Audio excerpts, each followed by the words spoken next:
ساتھ یہ بتایا کہ شیطان تمہارا دشمن ہے، اس کو دشمن ہی سمجھنا، دوست مت بنانا۔ تو ایک تو وہ جسم کو متاثر کرتا ہے، چاہے روحانی اعتبار سے چاہے جسمانی اعتبار سے۔ دوسرا اس کا ہدف ہوتا ہے انسان کو نقصان اور تکلیف دینے کا، اس کی روزی روٹی۔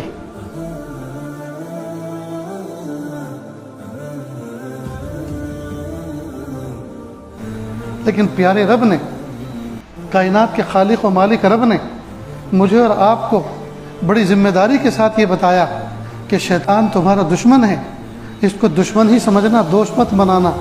لیکن افسوس کی بات ہے آج تک ہم نے اس کو اپنا دشمن سمجھا ہی نہیں، اس کو دوست بنایا ہوا ہے۔ اس کے بتائے ہوئے راستے پہ چلتے ہیں، اس کے سجھائے ہوئے طریقے پر چلتے ہیں، اور اللہ پاک نے فرمایا کہ تمہارا دشمن ہے، ذرا سنبھل کے رہنا۔ اور دشمن کہتے ہی اس کو ہیں جس میں ذرہ برابر بھی خیر خواہی کا مادہ نہیں ہوتا، وہ ہر اعتبار سے نقصان پہنچانا چاہتا ہے، ہر اعتبار سے جیسا موقع ملے اس کو اس طرح کا نقصان پہنچانا چاہتے ہیں، دشمن کہتے ہی اس کو۔ اور اللہ پاک فرماتے ہیں ان الشیطان لکم عدو مبین، شیطان تمہارا ظاہر و باہر کھلا دشمن ہے، کھلا دشمن ہے، یعنی ڈھکا چھپا نہیں ہے، اس کے بارے میں کوئی شک نہیں ہے، بالکل واضح ہم بتا رہے ہیں کہ یہ تمہارا دشمن ہے۔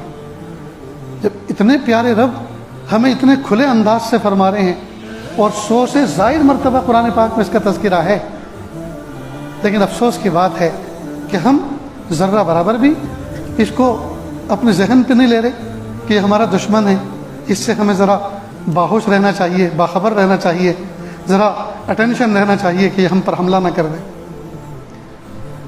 تو آج کی اس مجلس میں اتنی بات تو اچھی طرح سے سمجھ لیجئے کہ شیطان میرا اور آپ کا دشمن ہے۔ جب شیطان دشمن ہے تو دشمن کا مقصد یہ ہے کہ وہ نقصان پہنچائے، یہ اس کا مقصد اصلی ہے، نقصان پہنچانا۔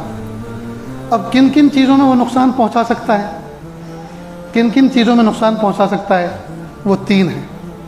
ایک ہے ہمارا جسم، ایک ہمارا جسم کو نقصان پہنچا سکتا ہے، اور جسم کو ظاہری اعتبار سے بھی، اور جس کو ہم روحانی اور باطنی اعتبار سے کہتے ہیں اس اعتبار سے بھی، یعنی سحر جادو کرتب کر کے، نظر بد لگا کے اس سے بھی متاثر کرتا ہے۔ اور یہ جو ہماری ظاہری جسمانی بیماریاں ہیں نا، مثال کے طور پر بلڈ پریشر ہے، کڈنی کا فیل ہونا ہے، اس میں بھی ابتدائی شیطانی عمل دخل کا حصہ ہے۔ وہ کیسے؟ حدیث پاک میں ہے الشیطان یجری کمجری الدم او کما قال علیہ الصلوۃ والسلام، شیطان انسان کی رگوں میں ایسے دوڑتا ہے جیسے خون دوڑتا ہے۔ اب ظاہری بات ہے جب وہ خون کی طرح دوڑتا ہے، جب وہ خون کی طرح دوڑے گا تو بلڈ پریشر بڑھے گا، جب بلڈ پریشر بڑھے گا تو آدمی کا پارا چڑھتا ہے، منہ سے گالیاں نکالتا ہے، گالیاں بکتا ہے، بیوی سامنے ہو تو طلاق دے دیتا ہے، غصے کی کیفیت میں ماں باپ کو گالیاں تک نکال دیتا ہے، استاد کو، پیر و مرشد کو گالیاں تک دے دیتا ہے، دوست کو اور محسن تک کو دھکا دے دیتا ہے۔ کیوں؟ اس لیے کہ ٹیمپریچر بڑھا ہوا ہے۔ شیطان رگوں میں شامل ہے، شیطان اس کے غصے میں شامل ہے جی۔ اسی طرح جب زیادہ پریشر بڑھتا ہے، کئی مرتبہ برین ہیمریج ہوتا ہے، نازک رگیں پھٹ جاتی ہیں، موت واقع ہو جاتی ہے۔ پریشر جب مسلسل رہتا ہے تو کڈنی پہ ایفیکٹ پڑتا ہے، جب کڈنی پہ اثر پڑتا ہے تو یہ فیل ہو جاتی ہے، پھر آدمی ڈائلیسس پہ جاتا ہے۔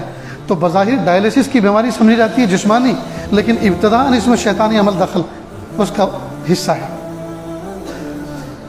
تو شیطان ہمیں نقصان پہنچاتا ہے کئی مرتبہ ہمارے جسم کو تکلیف دے کر، مثلا طلب عزیز کے دماغ پہ تسلط ہو جاتا ہے، اس کا تسلط ہو جاتا ہے، دماغ کو جکڑ دیتا ہے۔ اب یاد نہیں ہو رہا، یاد ہو رہا ہے تو یاد نہیں رہ رہا، سمجھ میں نہیں آ رہا، سمجھ میں آ رہا ہے تو یاد نہیں رہ رہا۔ اب استاد ڈانٹ رہا ہے، غصہ ہو رہا ہے، درسگاہ سے باہر نکال رہا ہے، سزا دے رہا ہے، اور حالانکہ یہ اثر ہے شیطان کا۔ اتنی بات سمجھ میں آئی؟ تو ایک تو وہ جسم کو متاثر کرتا ہے، چاہے روحانی اعتبار سے چاہے جسمانی اعتبار سے۔ دوسرا اس کا ہدف ہوتا ہے انسان کو نقصان اور تکلیف دینے کا، اس کی روزی روٹی، کاروبار میں بادھائیں ڈالتا ہے، پارٹنروں میں دشمنی ہو جاتی ہے جی، پڑوسیوں میں دشمنی ہو جاتی ہے، رشتہ داروں میں دشمنی ہو جاتی ہے، سسر اور داماد میں اتنا پیارا رشتہ ہے، اتنا قریبی رشتہ ہے، اس میں دشمنی ہو جاتی ہے۔ بھائی اور بہنوں میں، اولاد میں اور ماں باپ میں دشمنی ہو جاتی ہے، یہ اثر اسی کا ہے۔ تعلقات میں نفرتیں ڈالتا ہے، عداوتیں ڈالتا ہے، بیجا مقدمات ڈالتا ہے، ہمسایوں کے ساتھ، پڑوسیوں کے ساتھ، پارٹنرشپ میں، اس طرح۔ اور تیسرا، کاروبار میں نقصان دیتا ہے۔ تو سب سے پہلے ذات، دوسرا رشتہ دار یعنی تعلقات، اور تیسرا کاروبار۔ یہ تین چیزیں انسانوں کو، تین چیزوں میں وہ انسانوں کو تکلیف مبتلا کرتا ہے۔ تین میں سے اگر کوئی ایک بھی چیز متاثر ہو، چاہے جسم متاثر ہو، چاہے تعلقات متاثر ہو، چاہے کاروبار متاثر ہو، تو انسان کا دنیا جہنم بن جاتی ہے۔ اور چجائے کہ کسی کے دو متاثر ہوں اور تینوں تعلقات متاثر ہو تو اس میں تو اور زیادہ۔ یہ جو پورا مجمع میری نظروں کے سامنے بیٹھا ہوا ہے، اس میں سے ایک فرد بھی تو ایسا نہیں ہے جو ان تینوں میں سے کسی ایک چیز میں افیکٹڈ نہ ہو۔ یا تو اس کی ذات متاثر ہے بیماریوں سے، تکلیفوں سے، پریشانیوں سے، یا اس کے تعلقات متاثر ہیں، دشمنی ہے، عداوت ہے، لڑائی جھگڑے ہیں، یا کاروبار متاثر ہے۔ ہم جتنے افراد اس وقت مجمع میں بیٹھے ہوئے ہیں، کوئی فرد ایسا نہیں ہے جو ان تینوں میں سے کسی ایک چیز میں افیکٹڈ نہ ہو۔ اتنی بات سمجھ میں آ گئی؟